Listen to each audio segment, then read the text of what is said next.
안녕하세요. 생소나 TV입니다. 오늘은 저번 시간에 이어 공인중개사 자격시험 제31회 민법 47번 문제를 함께 살펴보도록 하겠습니다.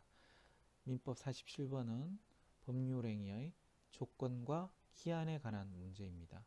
우리 민법은 총칙편에 조건과 기한에 관한 규정 8가지를 두고 있습니다. 네. 조건에 관해서 5가지 규정, 기한에 관해서 3가지 규정을 두고 있습니다. 이 조건과 기한에 관한 규정은 이 규정 자체가 시험에 나오기 때문에 꼭 한 번씩 살펴보시기 바랍니다. 문제를 살펴보기에 앞서 조건과 기한의 개념에 관해서 간단하게 살펴보도록 하겠습니다.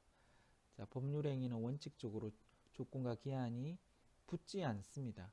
하지만 그 법률행위의 효력을 제한하기 위해서 조건과 기한을 붙입니다. 조건에는 2가지 종류가 있습니다. 정지조건, 해제조건. 정지조건은 그 조건이 성취가 되면 그때부터 법률행위 효력이 발생한다. 해제조건은 그 해제조건이 성취가 되면 그때부터 법률행위의 효력이 사라진다는 뜻입니다. 기한에는 2가지 종류가 있습니다. 확정기한과 불확정기한이 있습니다. 자, 시기를 기한으로 두는 경우가 있습니다. 그때부터 법률행위의 효력이 발생한다. 종기를 기한으로 두는 경우가 있습니다. 그때까지 법률행위의 효력이 존재한다. 확정기한은 날짜를 못을 박는 거고요. 불확정기한은 언제 올지 모른다는 것입니다. 불확정기한이 조건과의 차이점은 확실하게 그날이 오긴 온다는 것입니다. 내가 죽으면 너에게 집을 주겠다. 자, 조건의 경우에는 올지 안 올지, 성취가 될지 안 올지 불확실합니다. 네가 공인중개사 자격 시험에 합격하면 집을 주겠다. 자, 이런 뜻입니다. 47번 1번 문항부터 살펴보도록 하겠습니다. 조건부 법률행위에서 불능조건이 정지조건이면 그 법률행위는 무효이다. 네, 맞습니다. 자, 불능조건이라 함은 법률행위 당시에 이미 성취할 수 없는 조건을 불능조건이라고 합니다. 자, 아까 설명을 드렸죠. 정지조건이라는 것은 그 조건이 성취가 되면 그때부터 효력이 발생한다는 것입니다. 근데 그 조건 자체가 처음부터 불능이라는 것입니다. 아예 처음부터 법률행위 효력이 발생할 여지가 없다는 것이죠. 자, 그래서 조건부 법률행위의 불능 조건이 정지 조건이면 그 법률행위는 처음부터 아예 발생할 여지가 없다라는 것입니다. 그래서 무효이다.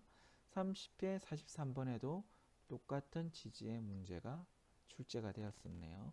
법률행위 당시에 이미 성취할 수 없는 것인 경우 그 조건이 정지 조건이면 법률행위는 무효로 한다. 2번 문항을 살펴보겠습니다. 이번에는 조건부 법률행위에서 기성조건이 해제조건이면 그 법률행위는 무효이다.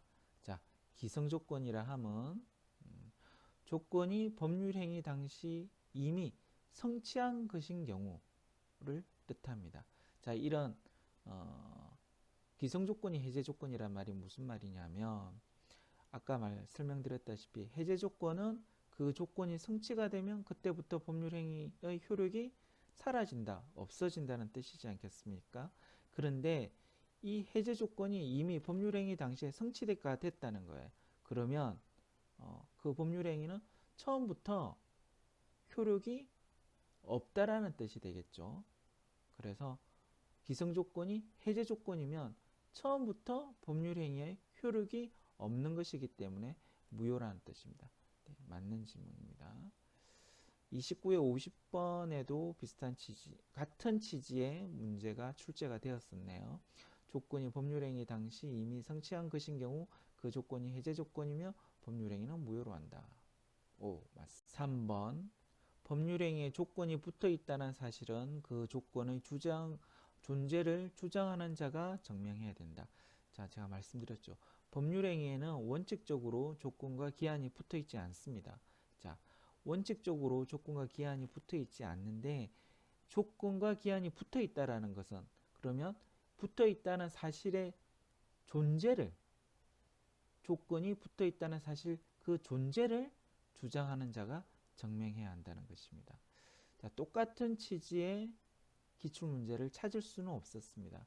하지만 원래 이 조건과 관한 증명 책임의 문제는 이 기출 지문이 나옵니다. 정지 조건의 경우에는 권리를 취득한 자가 조건 성취에 대한 증명 책임을 부담한다.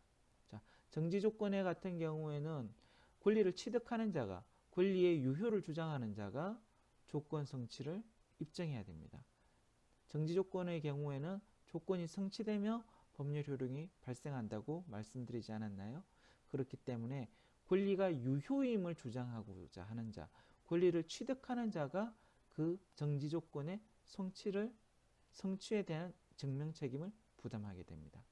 4번 기한이익 상실 특약은 특별한 사정이 없으면 정지조건부 기한이익 상실 특약으로 추정된다. 자, 기한이익 상실 특약이 무엇이냐면 일단 기한의 이익이 무엇이냐면 빚을 우리가 대출을 하지 않습니까? 근데 이제 원금을 1년 후에 갚아라, 2년 후에 갚아라. 이것이 바로 기한의 이익입니다.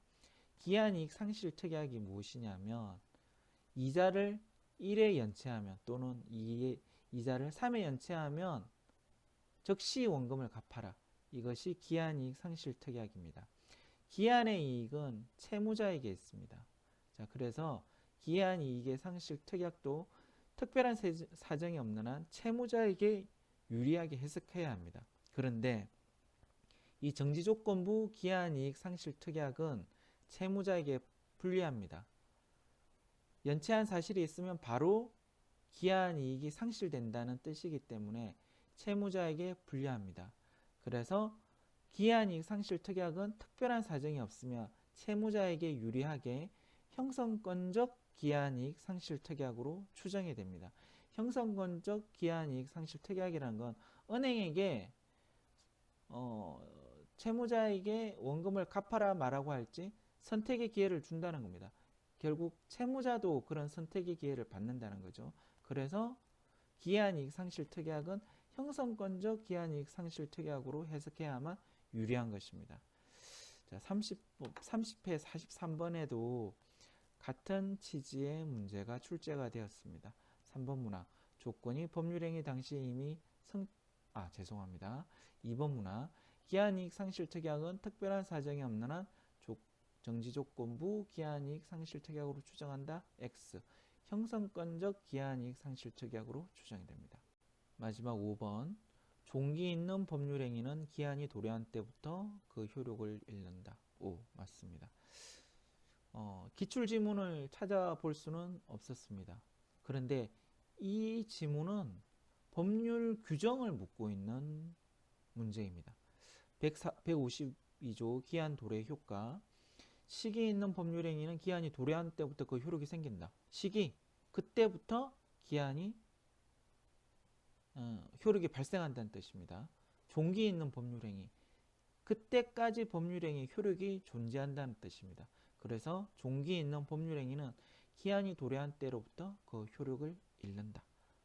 자, 이건 법률행위 규정을 묻는 문제이기 때문에 당연히 맞는 지문이 됩니다. 자, 오늘은 여기까지입니다. 감사합니다.